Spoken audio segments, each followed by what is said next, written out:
Have you ever looked at someone who's doing really good in life and thought, why not me? We usually tell ourselves that maybe they worked harder, maybe they are more smarter than us, maybe they are more talented than us, but I think there's another reason that we don't talk enough: the privilege of exposure. It's not something that we consciously think about because we've always had it. It just feels normal. But if you didn't grow up with it, you realize much later how much it shaped your life.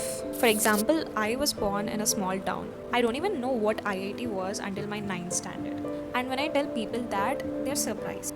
You simply don't know what you don't know. But looking back, I'm actually thankful that I at least got the privilege of being educated. I know that sounds like something we take for granted, but not everyone gets that opportunity.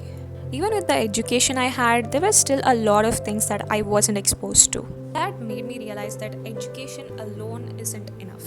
The kind of environment you grow up in and the kind of opportunities that you were exposed to matter just as much. When you're born in a small town, your world is naturally smaller. The schools are different, the opportunities that were given to you are different, the expectations are different, and exposure isn't just about education. It's about hobbies, it's about sports, it's about competitions, it's about knowing what's possible. When I was growing up, I never played football, I never played basketball, and I never got the chance to learn badminton. Only sport that we had in our school was a Coco, and I hated it. And our PT period wasn't also something that was taken seriously either. It's funny because I never even got the chance to find out whether I liked those sports or not. I just wasn't exposed to them. Sometimes privilege isn't money. Sometimes it's simply growing up in an environment where different opportunities exist. Then came my 11th and 12th, and if you are from Andhra Pradesh or Telangana, you might understand what I'm talking about. These 2 years were probably the worst phase of my education. Honestly, if there is something that I could change about my past, it is these 2 years. I usually try to find something good in every experience. Even if something goes wrong, I try to look for a lesson in it. I genuinely struggle to find something positive in these 2 years of my life. For me, it did not feel like education, it felt like survival. Everything revolved around marks, ranks, and exams. And that wasn't even the hardest part. It's the way students are treated.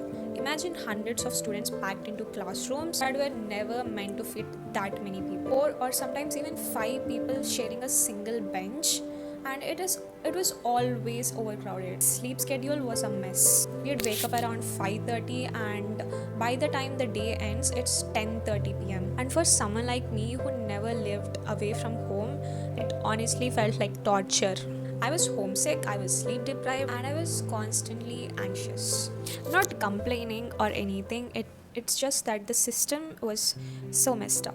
Most of the teaching was focused on IIT JEE, and I barely understood what was happening around me. Instead of feeling excited to learn, I was just trying to get through each day. You might ask me, if it was that bad, why didn't you leave? The answer is simple: because I believed that education is the only way out. I genuinely believed that it's the only way that I could change my life. I did not come from a background where I had endless options. I just believed that if I study hard, got into a good college, and got a good job, I could build a better future for myself.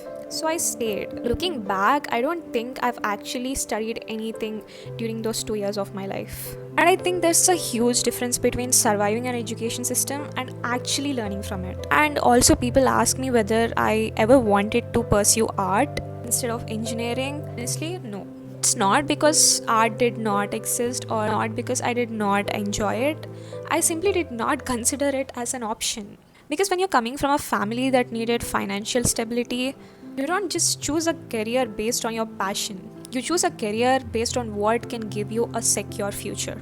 Sometimes people assume that if different career options exist, people can simply follow their dreams. But that's not how real life works for many people in India, especially. Passion is important, but also is paying your rent.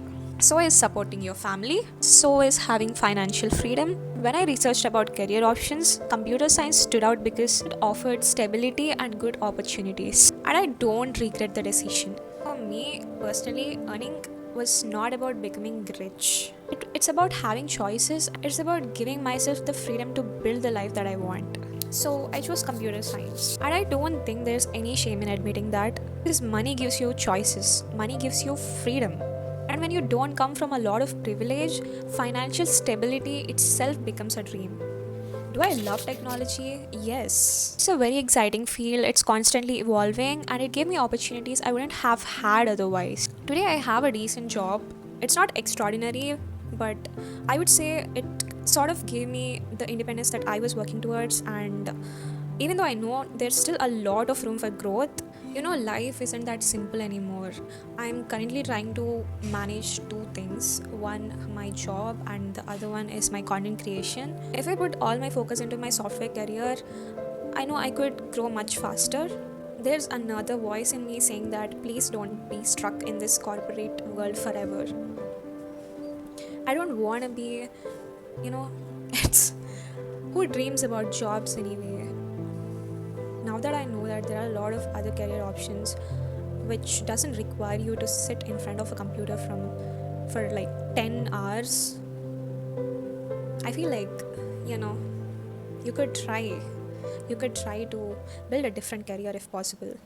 When I think about switching companies, I also think about something that is very common in India, which is not very common in India: work life balance. Because in most of the companies, if it is a 9 to 5, it's not a 9 to 5, it's a 9 to 8.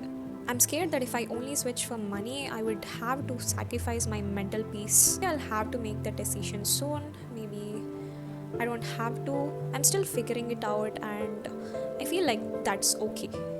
Coming back to the main point, exposure shapes your life much more than we realize. The place you're born, the people around you, the conversations you hear, the schools you attend, the opportunities you're given, the hobbies you're introduced to, the careers you know exist, all of these influence the decisions you make.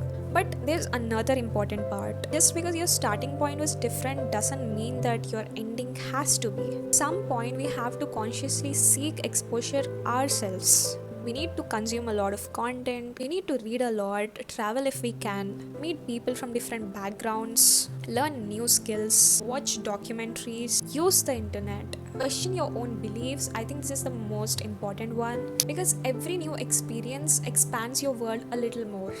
I'm saying this as much to myself as I'm saying this to you. I'm in my 20s too, still figuring it out. I don't have everything figured out. I don't have anything figured out. Sometimes I compare myself to people of my age and wonder why are they so much ahead. But then I remind myself, we started from completely different places. The opportunities were different, the struggles were different, the responsibilities were different, the dreams were different. So how can I compare my journey with theirs? We all do it. Every time we see someone achieve something, there's a small voice inside us asking, why not me? But maybe that's the wrong question. Maybe the better question is, what exposure did they have that I didn't? And more importantly, what can I expose myself to from today onwards? Because the privilege of exposure may decide where your journey begins, but it doesn't have to decide where it ends. And one last thing before I end this video, these are just my thoughts based on the life that I have experienced so far. I'm still in my 20s and I know my perspective is still evolving. I might be wrong about certain things, and I'm always open to learning, changing my mindset, seeing things from a different point of view. So don't take this video as me trying to tell you how the world works. This is simply how I have experienced it, and I genuinely love to know what you think. So let me know in the comments. This is probably the deepest conversation I've ever shared on the internet. I'm really curious to hear your perspectives too. I'll see you in my next video. Bye bye.